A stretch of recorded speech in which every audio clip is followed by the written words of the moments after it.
Chapter 5 देख रहे हैं, laws of motion. Laws of motion के सवाल और जवाब देखेंगे। Give the magnitude and direction of net force acting on. इसमें एक ड्रॉप है पानी की, रेन की, जो कांस्टेंट स्पीड से गिर रही है। तो एक एक करके लेते हैं इसको। तो पहला है the drop of rain falling down with a constant speed. अब एक पानी का ड्रॉपलेट आप मान लीजिए ये इस तरीके से नीचे की तरफ आ रहा है या आ रही है। तो क्योंकि कांस्टेंट स्पीड है, इसका मतलब एक्सेलरेशन सीधी सी बात है जीरो हो गया। और न्यूटन का जो सेकेंड लॉ ऑफ मोशन कहता है कि अगर, क्योंकि न्यूटन का सेकेंड लॉ है F equal to M A, अगर यहाँ पर एक्सेलरेशन जीरो है तो फोर्स जीरो होगा। तो यहाँ पर फोर्स जीरो होगा पहले में। अगला है अ cork of mass 10 gram floating on water. अब पानी है, यहाँ पर पानी के ऊपर एक कॉर्क इस तरीके से है। कॉर्क जो होता है, जो आपने बॉटलों में देखा होगा, ऊपर की तरफ होता है, लकड़ी जैसा कुछ होता है, और ये यहाँ बह रहा है और इस डाउनवर्ड आप क्या वेट लग रहा है इसका, mg जो भी होगा। लेकिन इसके इक्वल एंड अपोजिट जो है वो बायएंड फोर्स लग रहा है आपका, जिसे हम बायएंड फोर्स कहते हैं। और इसीलिए क्योंकि इसका वेट और बायएंड फोर्स दोनों बराबर है, यहाँ पर भी नेट फोर्स आपका जीरो होगा, तो जीरो नेट फोर्स होगा। A kite skillfully held stationary in the sky.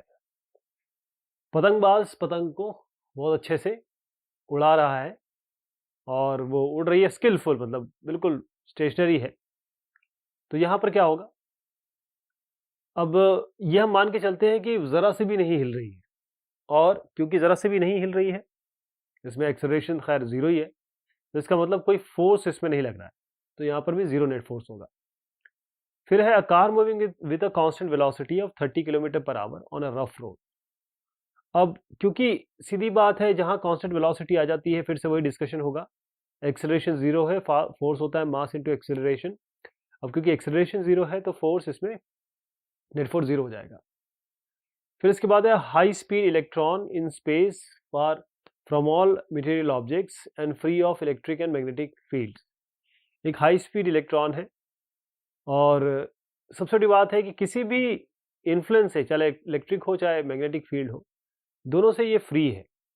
अब क्योंकि ये हाई स्पीड है कि इस पर कुछ फील्ड लगी नहीं रही है, इसका मतलब कोई फोर्स इस पर लग नहीं रहा है, तो नेट फोर्स इसका जीरो होगा।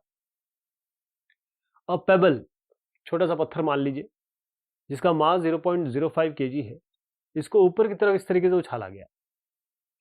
Give the direction and magnitude of net force on the payable. Payable पे क्या क्या चीज हो रही है, आपने पत्थर इस तरीके से उछाला, छोटा सा है, और वो वापस आएगा यूं करके।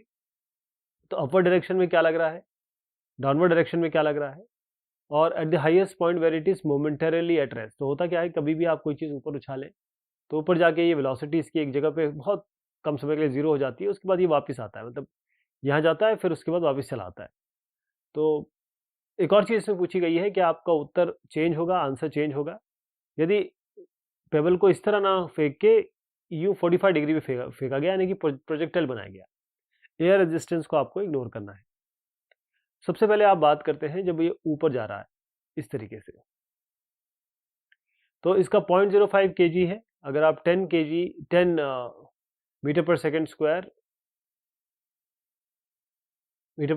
अगर हम इसकी ग्रेविटी माने, एक्सेलरेशन ड्यू टू ग्रेविटी, यानी कि एक्सेलरेशन है ये, तो मास ये है, एक्सेलरेशन से मल्टीप्लाई करिए तो कितना आएगा 0.5, मतलब 10 को अगर 0.05 से मल्टीप्लाई किया जाए तो आएगा 0.5। तो 0.5 न्यूटन इसमें, और लग कहाँ रहा है, क्योंकि ग्रेविटी इसको नीचे की तरफ खींच रही है, तो वर्टिकली डाउनवर्ड लगेगा। अब ऊपर भी कैसे लगेगा, नीचे भी कैसे लगेगा, ये भी देखते हैं। अब देखिएगा इसका जो डायरेक्शन है इस तरफ या चाहे इस तरफ, क्योंकि ग्रेविटी नीचे की तरफ खींच रही है इसको, तो यहाँ पर भी सेम चीज़ रहेगी। जब ये नीचे आएगा तब क्या होगा, मास तो सेम रहेगा, ग्रेविटी भी उस समय लग रही होगी, तो 0.5 यहाँ भी नीचे की तरफ। अब यहाँ पर जब ये रुका हुआ है, मतलब एक बहुत मोमेंटरली पॉइंट के लिए रुकेगा, इस जगह पे भी ग्रेविटी तो लगी रही है, तो फिर भी मास तो हमेशा सेम रहता है, ग्रेविटी से मल्टीप्लाई होगा मास का, तो 0.5, यानी कि सारे केसेस में, चाहे ये हो चाहे ये हो चाहे ये हो, तीनों ही केसेस में 10 इंटू 0.05 यानी कि 0.5 न्यूटन लगेगा। ओके। अब इसका कारण ये है कि जैसे मैंने अभी आपको बताया कि ग्रेविटी हमेशा नीचे की तरफ लग रही है, किसी भी डायरेक्शन में आप अगर इसको फेंकें या जाए। और ग्रेविटेशनल फोर्स ही ऐसा फोर्स है जो इस पेबल पे, पत्थर पे लग रहा है। और उसकी मैग्नीट्यूड कैसे हमने बताया, force equal to mass into acceleration लिया, फोर्स नेट फोर्स है, मास 0.05 है, ग्रेविटी 10 है, दोनों को मल्टीप्लाई कर दिया, तभी हमारा 0.5 न्यूटन आ रहा है, राइट। तीनों ही केसेस में कितना आएगा, 0.5 न्यूटन। और ये डाउनवर्ड डायरेक्शन लगेगा, इस डायरेक्शन में। अब बात आती है, जरा इसको देखा जाए कि इसको 45 डिग्री पे इस तरीके से फेंका गया। अब अगर इसको फेंका गया, तब यहाँ पर जब इस तरीके से फेंका जाएगा, तो जब हम यूं फेंक रहे हैं तो ये अपवर्ड है या डाउनवर्ड है। यहाँ पर क्या है कि अगर कोई भी पॉइंट ले लें तो इसका एक एक्स डायरेक्शन होगा, एक वाई डायरेक्शन होगा, यानी कि एक्स कंपोनेंट भी होगा, वाई भी कंपोनेंट होगा। तो दोनों ही जो वेलोसिटी के दो कंपोनेंट्स होंगे। तो हाईएस्ट पॉइंट पे जो वर्टिकल कंपोनेंट है वही जीरो होगा, यानी कि ये वाला जीरो हो जाएगा, लेकिन ये फिर भी काम करता रहेगा, तभी तो ये आगे जाएगा, वरना ये नहीं गिर जाता, तभी तो ये आगे जा रहा है। तो पेबल के पास जो हॉरिजॉन्टल कंपोनेंट है वो हमेशा रहेगा, यहाँ एक मोमेंटरीली वर्टिकल जीरो होगा, और जो कंपोनेंट है वेलोसिटी का वो नेट फोर्स में कोई इफेक्ट नहीं डालने वाला। Give the magnitude and direction of net force acting on a stone of mass 0.1 kg। एक पत्थर है अगेन 0.1 kg का, इसका आपको मैग्नीट्यूड एंड डायरेक्शन बताना है। Just after it is drop from the window of a stationary train. एक train है जो ये खड़ी हुई है, इस विंडो से आपने इस पत्थर को गिरा दिया, तब बताना है just after it is drop from the window of a train running at a constant velocity 36 kilometre an hour. अब अगर ये मूव कर रही है 36 किलोमीटर एन आवर से, तब इसमें फेंका गया, तब इसमें फोर्स बताना है, और दोनों में मैग्नीट्यूड डायरेक्शन भी बताना है। इसके बाद just after it is drop from the window of a train accelerating with 1 metre per second square. तो ट्रेन का एक्सेलरेशन दिया हुआ है, आपको ये बताना है कि तब क्या होगा इसका फोर्स। और lying on the floor of a train which is accelerating at 1 metre per second square. अब ये यहाँ पर रखा हुआ है, फ्लोर पे रखा हुआ है इस जगह पे, और स्टोन रेस्ट पे है, और acceleration 1 metre per second square हो रहा है। एयर रेजिस्टेंस आपको हर बार में इसको इग्नोर करना है। तो सबसे पहली बात करते हैं हम, क्योंकि ये बहुत आसान हो जाएगा, क्योंकि रेस्ट पे है, पत्थर आपने फेंका, कुछ इस पे बाकी चीज़ों की ज़रूरत नहीं है हमें सोचने की। मास 0.1 kg है, एक्सेलरेशन यानी कि ग्रेविटी लग रही है इसमें, क्योंकि नीचे की तरफ इसको फेंका गया है। 10 मीटर पर सेकंड स्क्वायर लेते हैं, 0.1 को 10 से मल्टीप्लाई करेंगे तो आपका 1 न्यूटन आ जाएगा। एक्सेलरेशन ड्यू टू ग्रेविटी, क्योंकि फोर्स की बात हो रही है, वो नीचे की तरफ लगती है, तो फोर्स भी आपका डाउनवर्ड डायरेक्शन में लग रहा है। अगला जो है वो वेलोसिटी 36 किलोमीटर प्रति घंटा, यानी कि ट्रेन मूव कर रही है। अब ट्रेन मूव कर रही है कांस्टेंट वेलोसिटी से, इसका मतलब ये है, कांस्टेंट वेलोसिटी का मतलब सीधी बात है कि एक्सेलरेशन जीरो है, और ये मोशन, डायरेक्शन ऑफ मोशन है। अगर इस तरीके से ट्रेन मूव कर रही है तो डायरेक्शन ऑफ मोशन है, यानी कि हॉरिजॉन्टल डायरेक्शन में। तो कोई भी फोर्स काम नहीं कर रहा है स्टोन पे हॉरिजॉन्टल डायरेक्शन में। अब जो नेट फोर्स है स्टोन पे, पत्थर पे, वो क्यों है, क्योंकि उसको आपने नीचे फेंका, ओके। और अब जैसे अभी पिछला डिस्कशन किया, जब ये नीचे जा रहा है तो नीचे की तरफ काम कर रहा है, और पिछले बार की तरह सीधी सी बात है, आप 0.1 को, मास को ग्रेविटी से मल्टीप्लाई करेंगे तो आपका आएगा 1 न्यूटन। तीसरा केस ये है कि आप जब एक ऐसे ट्रेन से फेंके जब इसका एक्सेलरेशन दिया हुआ, तो फोर्स आपको पता करना है, मास आपके पास 0.1 है, एक्सेलरेशन इन्होंने दिया हुआ 1 मीटर पर सेकंड स्क्वायर। 0.1 को 1 से मल्टीप्लाई करेंगे तो 0.1 न्यूटन आएगा। नेट फोर्स ये है, क्योंकि एक्सेलरेशन दिया हुआ है। अब फोर्स कहाँ काम कर रहा है, क्योंकि ये इस डायरेक्शन में मूव कर रहा है, तो आपकी हॉरिजॉन्टल डायरेक्शन में कर रहा है। लेकिन जैसे ही आप इसको जब स्टोन को ड्रॉप करेंगे, तो जो हॉरिजॉन्टल फोर्स है एफ, वो क्योंकि आपने गिरा दिया, अब जैसे हम जानते हैं कि जो भी फोर्स होता है वो लोकल होता है, यानी कि एक बार आपने पत्थर को ट्रेन से छोड़ दिया तो अब इसका ट्रेन से कोई मतलब नहीं रहेगा। केवल इंस्टेंट पे होगा, बाकी सिचुएशन पे नहीं होगा। तो बाकी जो दूसरी सिचुएशन होगी वो सेम वैसी होगी कि आपने इसको गिरा दिया, क्योंकि प्रीवियस सिचुएशन पे काम नहीं करेगा। इसका मतलब जब उसको आप गिराएंगे, पहले तो आपने देख लिया कि जब ट्रेन में चल रहा होगा, उसके बाद जैसे ही वो गिरने लगा तो F इक्वल टू mg वही काम करेंगे, मास को ग्रेविटी से मल्टीप्लाई कर देंगे 1 न्यूटन, और ये डाउनवर्ड की तरह काम करेगा। अब फ्लोर पे रखा हुआ है, एक्सेलरेशन भी दिया 1 मीटर पर सेकंड स्क्वायर, और स्टोन या पेबल या पत्थर इस तरीके से यहाँ रखा हुआ है। यहाँ पर। तो इसमें क्या होगा, अब इसको बहुत ध्यान से देखिएगा आप, क्योंकि हमारे पास एक्सेलरेशन दिया हुआ है तो force equal to mass into acceleration होता है। मास आपका है 0.1 और एक्सेलरेशन यहाँ पर दिया हुआ है 1, तो 0.1 इंटू 1। तो जो वेट है स्टोन का, वो यहाँ पर हमने mg क्यों नहीं लिया, ये सवाल उठता है इसमें ना। वो इसलिए क्योंकि जो वेट है स्टोन का, वो जो नॉर्मल रिएक्शन फ्लोर से आ रहा है उससे बैलेंस हो जा रहा है। जो एक्सेलरेशन है वो हॉरिजॉन्टल मोशन से आ रहा है, इसका मतलब एक्सेलरेशन 0.1 दिया हुआ है, तो नेट फोर्स जो स्टोन पे काम कर रहा है वो डायरेक्शन ऑफ मोशन पे होगा, और सीधा आप इससे निकाल लेंगे 0.1 इंटू 1, यानी कि इस केस में 0.1 न्यूटन लगेगा इस पे। One end of a string of length L, एक स्ट्रिंग है जिसकी लेंथ एल है, उसका एक एंड वो कनेक्ट किया आपने पार्टिकल है मास m का, और जो दूसरा एंड है वो एक छोटा सा पेग है, एक स्मूथ हॉरिजॉन्टल टेबल है, वहां पर लगा दिया।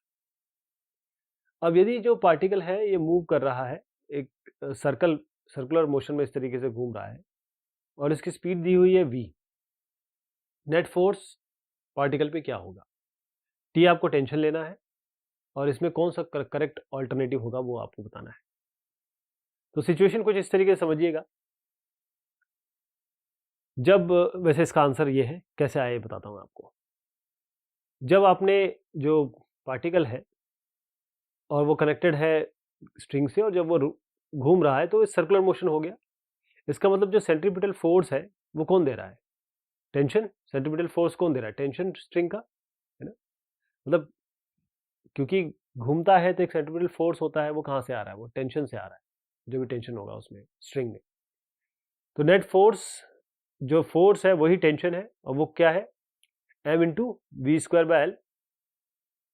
हम जानते हैं एक्सेलरेशन क्या होता है सर्कुलर मोशन में, V square by R. V square, यहाँ आर है रेडियस, मतलब जो लेंथ ऑफ स्ट्रिंग है। तो अगर मैं इसको फोर्स निकालने की कोशिश करूँ तो मास से मल्टीप्लाई करूंगा, तो ये भी मास से मल्टीप्लाई हो जाएगा, इसलिए M V square by L. तो एफ जो है वो नेट फोर्स है जो इस पे काम कर रहा है, लेकिन ये होगा इसी के बराबर, टेंशन के बराबर। A constant retarding force of 15 Newton is applied to a body of mass 20 kg moving initially with a speed of 15 meter per second. How long does the body take to stop? अब retarding force है, यानी कि चीज़ें रुक रही है, body रुक रही है, फोर्स बताया गया है, मास बताया गया है, और इनिशियल वेलोसिटी भी आपको बताई गई है।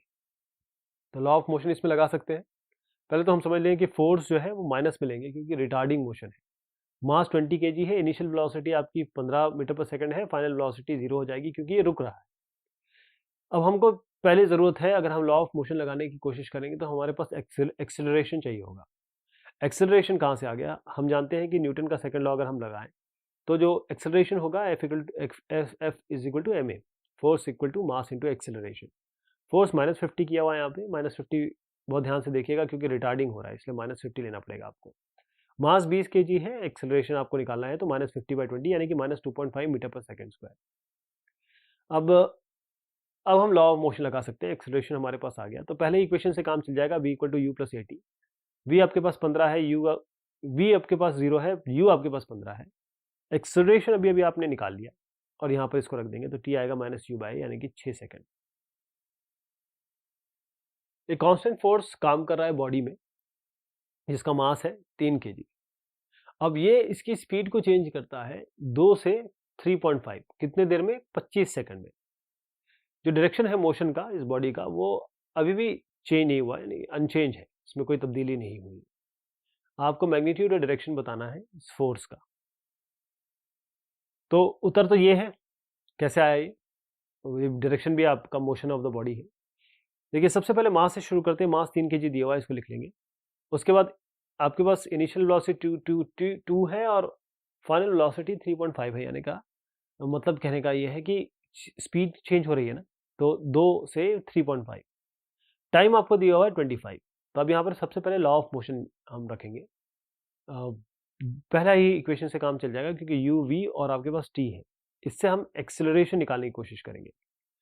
तो जैसे हम इसमें रखेंगे एक्सेलरेशन निकलेगा v minus you by T, इसको रीअरेंज करेंगे इक्वेशन को, तो 0.06 मीटर पर सेकंड स्क्वायर आ गया। अब क्योंकि न्यूटन लॉ ऑफ मोशन हम लगाएंगे F इक्वल टू ma, तो 3 यहाँ पर हो गया मास और एक्सेलरेशन हो गया 0.06, क्योंकि जो अभी अभी हमने निकाला 0.18 न्यूटन यहाँ से आता है। अब क्योंकि जो फोर्स है वो डायरेक्शन चेंज नहीं कर रहा है, तो इसका मतलब यह है कि जो नेट फोर्स है वो मोशन, जहां भी इसका मोशन होगा उसी डायरेक्शन में लग रहा है। एक बॉडी है, उसका मास दिया है 5 kg, दो परपेंडिकुलर फोर्स काम कर रहे हैं, एक 8 न्यूटन का है, एक 6 न्यूटन का है। आपको मैग्नीट्यूड और डायरेक्शन बताना है, एक्सेलरेशन का क्या होगा। तो इसको कुछ इस तरीके से समझ लीजिए कि मान लीजिए ये बॉडी है इधर से, अब यहाँ पर ये मान लीजिए ये 6 न्यूटन लग रहा है और ये आपका 8 न्यूटन लग रहा है।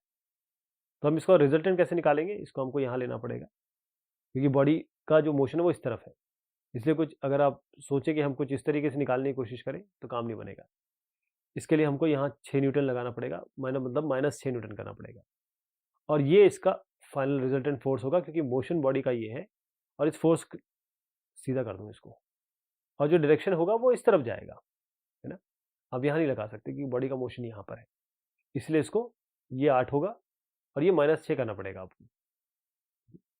अब देखिए जो फोर्स लग रहा है, या आप इसको इस तरीके से समझ सकते हैं कि अगर मैं इसको 8 न्यूटन करूं और इसको मैं 6 न्यूटन करूं, राइट, लेकिन अगर मेरी बॉडी इस तरह मूव कर रही है तो मुझे ये -6 करना पड़ेगा, तो भी सेम चीज आएगी। ये इस तरीके से भी हम सोच सकते हैं इसको। अब मास आपको दिया है 5 kg और ये आपके पास फिगर है। रिजल्टेंट फोर्स क्या होगा, ये 8 है ये 6 है, तो रिजल्टेंट फोर्स क्या होगा, 8 स्क्वायर प्लस -6 का होल स्क्वायर, यानी कि हम पैरेललोग्राम या फिर आप एक ये कह सकते हैं कि रिजल्टेंट कैसे निकालते हैं, ट्रायंगल लॉ से निकालते हैं। रिजल्टेंट आएगा इसका और इसका स्क्वायर, हाइपोटेन्यूज की तरह इसको कंप्यूट कर सकते हैं। तो 10 न्यूटन करीब आ जाएगा, 8 square plus -6 square under root 10 newton आ जाएगा आपका। अब थीटा निकालना है तो क्या करेंगे, थीटा निकालने के लिए आपको ये tan थीटा निकालना है, तो ये 8 है ये -6 है, तो माइनस ये परपेंडिकुलर है या बेस है, तो P by B perpendicular by base, यानी कि आपका आएगा -6/8। इसका tan थीटा ये हो गया, तो थीटा निकालना है तो tan इनवर्स -6/8, टेबल से देखेंगे -36.87 आएगा। नेगेटिव ये दिखा रहा है आपको, ये इसीलिए नेगेटिव दिखा रहा है कि ये क्लॉकवाइज डायरेक्शन में, मतलब इस डायरेक्शन में नहीं, ये इस डायरेक्शन में काम कर रहा है। ये मैग्नीट्यूड है 8 न्यूटन, इसके इस डायरेक्शन में काम कर रहा है। अब हम सेकेंड लॉ ऑफ मोशन लगाएंगे, F इक्वल टू ma। हमारे पास A निकालना है तो F/m कर देंगे, फोर्स 10 निकल के आया और मास 5 kg दिया हुआ है, तो 2 मीटर पर सेकंड स्क्वायर आएगा इसका। एक ड्राइवर है 3 व्हीलर के, ये स्पीड 36 किलोमीटर प्रति घंटा से मूव कर रहे हैं। अब उन्होंने एक बच्चे को देखा, वो बीच रोड में खड़ा हुआ है और वो कोशिश करते हैं कि किसी तरीके से बच्चे को बचाया जाए, तो 4 सेकंड में ये इसको रेस्ट पे ले आते हैं, अपनी गाड़ी को रोक लेते हैं। आपको बताना है कि रिटार्डिंग फोर्स क्या लग रहा है, एवरेज रिटार्डिंग फोर्स क्या लग रहा है व्हीकल पे। जो मास है 3 व्हीलर का वो 400 kg है और जो मास है ड्राइवर का वो 65 kg है। तो इनिशियल स्पीड आपको दी गई है 36 किलोमीटर प्रति घंटा, इसको 5/8 18 से मल्टीप्लाई कर देंगे तो मीटर पर सेकंड में आ जाएगा, तो आपका 10 आ जाएगा करीब। 5/18 से मल्टीप्लाई करके हम मीटर पर सेकंड में लेना चाहते हैं। टाइम आपको 4 सेकंड दिया हुआ है। मास आपका 400 तो खैर 3 व्हीलर का हो गया और ड्राइवर भी बैठे हुए हैं, तो 400 और 65 को जोड़ दीजिए, कुल मिला के मास होगा पूरे सिस्टम का 465 kg। अब हम इसमें फर्स्ट लॉ ऑफ मोशन लगाते हैं, v equal to U plus A T. हमारे पास सारी वैल्यूज है। एक्सेलरेशन आ जाएगा -2.5 मीटर पर सेकंड स्क्वायर, ये आना भी माइनस में चाहिए क्योंकि रिटार्डेशन हो रहा है, गाड़ी रुक रही है। अब सेकंड लॉ ऑफ मोशन पे जाते हैं, जो नेट फोर्स है वो क्या काम कर रहा है, एक्सेलरेशन हमारे पास आ गया, मास हमारे पास 465 है, एक्सेलरेशन आप देंगे माइनस में, दोनों को मल्टीप्लाई करेंगे तो ये आएगा। जो नेगेटिव साइन है ये आपको बता रहा है कि जो फोर्स है वो अगर मोशन इस तरफ है तो फोर्स इस डायरेक्शन में लग रहा है। एक रॉकेट है, उसका जो लिफ्ट ऑफ मास है, जो ये रॉकेट पेलोड कहते हैं इसको, ये उठाएगा करीबन 20,000 kg है। अब इनिशियल एक्सेलरेशन इसका 5 मीटर पर सेकंड आपको बताया गया सेकंड स्क्वायर। आपको इनिशियल थ्रस्ट या फोर्स बताना है इस ब्लास्ट का जब ये ऊपर जाएगा। आपने देखा होगा जब जो रॉकेट होता है उसमें आप पेलोड होगा, यहाँ पर आपके इग्निशन या फिर आप एक तरीके से समझ लीजिए प्रोपेलेंट वगैरह जो भी नाम दें आप उसको, तो इसको पहुंचाने के लिए ये सीरियली कभी ये यहाँ तक पहुंचाएगा, फिर उसके बाद ये पहुंच जाएगा, फिर ये दोनों अलग हो जाएंगे, मतलब जो बेसिक पेलोड होता है वो अलग अलग हो जाता है, और ये इसको ऊपर पहुंचाने के काम में आते हैं। इसी की बात हो रही है यहाँ पे। तो मास जो रॉकेट का है वो 20,000 kg है। Initial acceleration 5 metre per second square है। ग्रेविटी हम 10 लेते हैं। अब न्यूटन लॉ ऑफ मोशन में अब देखिएगा ये ऊपर की तरफ जा रहा है, ग्रेविटी नीचे की तरफ लग रही है ना, ठीक। तो हो क्या रहा है कि जो ये फोर्स आपका लग रहा है, ये इधर साइड में ये एफ है, ये एफ मान लीजिए। तो एफ माइनस एम जी, यही मास इंटू यही नेट फोर्स हुआ जो मास इंटू एक्सिलरेशन है। एफ माइनस एम जी, वही यहाँ पर क्या हुआ है, F minus M G equal to M A. तो एम जी को इधर ले आते हैं, मास को बाहर ले लेते हैं, तो जी प्लस ए हो जाएगा, F equal to G plus A. अब ग्रेविटी और एक्सिलरेशन को जोड़िए, मास से मल्टीप्लाई करिए, आपका इतना करीब न्यूटन आएगा, 3 इंटू 10⁵ न्यूटन। एक बॉडी है जिसका मास 0.5 kg है। इसकी जो इनिशियल स्पीड है, कांस्टेंट स्पीड है 10 मीटर पर सेकेंड। अब ये टू द नॉर्थ है, ध्यान रखिएगा, टू द नॉर्थ है। अब इसमें फोर्स लगाया गया 8 न्यूटन का, डायरेक्टेड टुवर्ड्स साउथ, इस तरफ लगाया गया 30 सेकंड के लिए। अब इंस्टेंट आपको जो लेना है, जो फोर्स अप्लाई किया गया जब टाइम 0 है, जो पोजीशन है बॉडी की x इक्वल टू 0 पे, और इसकी पोजीशन आपको प्रिडिक्ट करनी है जब टाइम t0 से शुरू किया आपने, और x बताना है जब t इक्वल टू -5 हो जाए, 25 हो जाए और 100 हो जाए। तो एक आ जाएगा तो बाकी हमारे पास आ ही जाएंगे। तो हम शुरुआत करते हैं मास से, मास 0.4 kg है। इनिशियल स्पीड दी हुई है आपकी 10 मीटर पर सेकेंड। अब ये फोर्स ऊपर की तरफ काम कर रहा है, ध्यान रखिएगा, बताया गया आपको। और एक्सेलरेशन जो है आपका माइनस जो फोर्स होगा वो, क्योंकि ये ये इधर की तरफ जा रहा है, ये इसके नीचे की तरफ है, तो हमको जो फोर्स है 8 न्यूटन, क्योंकि बताया गया है एक नॉर्थ डायरेक्शन में है, और क्योंकि फोर्स लग रहा है साउथ डायरेक्शन में, तो आपको -8 न्यूटन लेना पड़ेगा, बस ये ध्यान रखिएगा। एक्सेलरेशन सीधा निकालेंगे, A equal to F by M, जो न्यूटन का लॉ है वो यूज करेंगे। -8 ध्यान रखिएगा बस, और बाकी तो आप खैर ये F equal to M A कई बार कर चुके, लेकिन मास इसका 0.5 लेंगे, ये माइनस लेना है, तो -20 मीटर पर सेकेंड स्क्वायर। मैं इसलिए बोल रहा हूँ माइनस माइनस, क्योंकि जब हम लॉ ऑफ मोशन लगाएंगे ना, तब हमको प्रॉपर साइन चाहिए होगा, अदरवाइज आंसर ठीक नहीं आएगा। अब टाइम आपको -5 सेकंड दिया हुआ है, कांस्टेंट स्पीड में है, एक्सेलरेशन यहाँ पर शुरुआत में 0, यू आपके पास 10 मीटर पर सेकेंड। तो S equal to UT plus half A T square. Okay, तो यहाँ पर हम ये चीज़ डाल देते हैं, S equal to UT plus half A T square, और हमारे पास करीबन -50 मीटर ये पहले वाला आएगा। सेम काम इसी के लिए करेंगे 25 सेकंड के लिए। अब एक्सेलरेशन जो है, अब देखिए कितना आया है, -20। इनिशियली t इक्वल टू 0 पे क्या है, इन्होंने कहा इनिशियली ये चल रहा है 10 मीटर पर सेकंड पे कांस्टेंट स्पीड से, यानी कि पहली बार में एक्सेलरेशन हमने 0 लिया, इनिशियल वेलोसिटी 10 लिया। लेकिन जैसे ही दूसरा केस आया t इक्वल टू, क्योंकि इनिशियली तो 0 था, लेकिन जैसे ही आ गया है 25 सेकंड पे, हमने अभी एक्सेलरेशन निकाला, इसका -20 मीटर पर सेकंड स्क्वायर आ गया। अब इनिशियल वेलोसिटी क्या हो जाएगी, क्योंकि इनिशियली किससे मूव कर रहा है, 10 मीटर पर सेकंड। अब यहाँ पर ut टाइम आप 25-25 डालेंगे इसमें दोनों जगह, एक्सेलरेशन आप -20 डालेंगे, और u आप 10 डालेंगे, और उसके बाद देखेंगे एस डैश आपका क्या आता है, -6000 मीटर आएगा।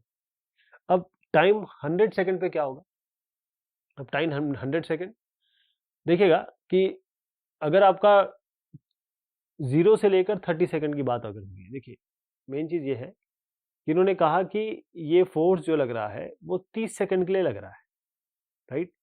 मतलब 0 से लेकर 30 सेकंड तक ये फोर्स लग रहा है। तो जब 0 से लेकर 30 की बात करते हैं, तब तो एक्सेलरेशन आपका -20 ये वाला लेंगे, इनिशियल वेलोसिटी 10 लेंगे, राइट। ये तो आपका एक ऐसी वैल्यू आएगी। आप समझ रहे कैसे, टाइम आपके पास है v इक्वल टू, ये आपके पास a है और u है, s equal to UT plus half A T square लगा दीजिए इसमें। लेकिन जैसे ही आप 30 और 100 पे जाते हैं, मतलब 30 और 100 सेकंड पे जाते हैं, तो हम क्या करेंगे, पहली जो फर्स्ट इक्वेशन है मोशन की, उसमें t इक्वल टू 30 सेकंड रखेंगे। इससे हमको फाइनल वेलोसिटी निकालना पड़ेगा। तो पहले तो हम ये वैल्यू इसमें डालें, और हम जानते हैं कि जब t इक्वल टू 30 सेकेंड हम डाल रहे हैं, v equal to U plus AT, यानी u आपका कांस्टेंट स्पीड 10, एक्सेलरेशन -20 और टाइम 30 सेकंड के बाद क्या होगा हमें नहीं पता कि उसके बाद वेलोसिटी क्या आने वाली है।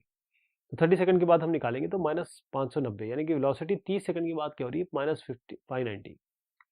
अब 30 से 100 के बीच में देखिए 0 से लेकर 30 तक तो फोर्स लग रहा है, 30 से 100 का पूछा गया आपको, तो 0 से 30 का आपने निकाला पहले सिंपल कैलकुलेशन से, तो वो तो -8700 आ गया यहाँ पर, ये वाला आ गया।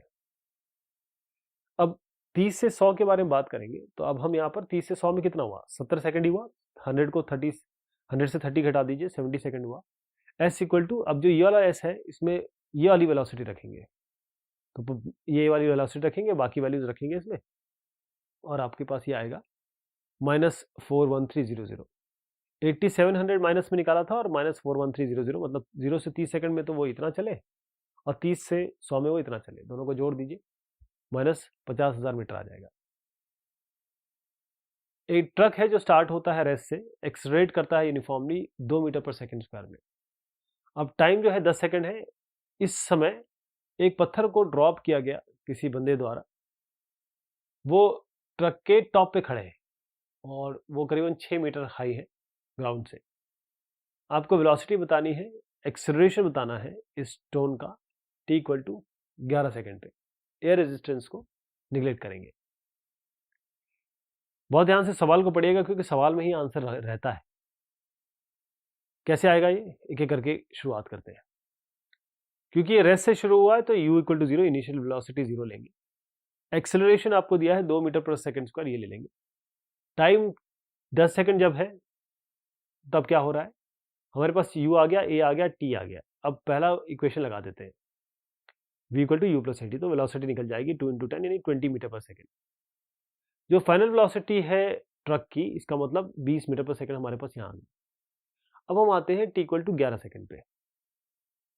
जो अब जब हम इसकी बात कर रहे हैं तो यहाँ पर दो कंपोनेंट बनेंगे वेलोसिटी के, राइट। क्योंकि अब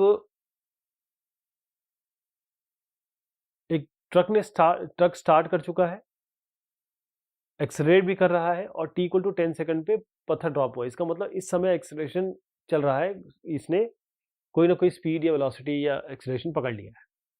तो यहाँ पर आप वेलोसिटी की दो, जब भी आप इसकी बात करेंगे पत्थर की, तो इसकी दो वेलोसिटी होगी, राइट। पहले तो आप देखिए, एक Vx और ये Vy, ये आपका थीटा है, ये भी Vy हो जाएगा। क्योंकि हम कह रहे हैं रेयर रेजिस्टेंस नहीं है तो हम Vx वाला तो 20 मीटर पर सेकंड रहेगा, ये तो आपका 20 ही रहेगा जो अभी भी हमने निकाला है। ये आपका हॉरिजॉन्टल होता है। जो वर्टिकल वेलोसिटी है स्टोन की, उसको हम कैसे निकालेंगे, अब ये Vy लेंगे, यहाँ पर ध्यान रखिएगा। अब वर्टिकल, ये Vy की बात कर रहे हैं, तो Vy equal to U plus AY, जो भी आप टाइम की बात करें। लेकिन t इक्वल टू 11 पे क्या हो गया, 10 सेकंड पे फेंका गया और 11 सेकंड पे पता करना है, तो 11 माइनस 10 यानी कि 1 सेकंड पे पता करना है आपको। तो डेल्टा टी जो टाइम है या टी टाइम है वो 1 सेकंड हुआ। AY नीचे की तरफ कौन सी ग्रेविटी काम करती है, कौन सा एक्सीलरेशन काम करता है, ग्रेविटी काम करती है, तो g यहाँ पर 10 मीटर पर सेकंड स्क्वायर ले लेंगे। इनिशियल वेलोसिटी आपको बताया गया कि 0 है।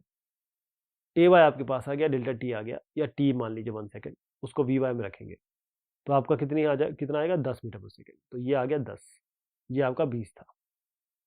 तो रिजल्टेंट वेलोसिटी क्या होगी, 20 square plus 10 square under root.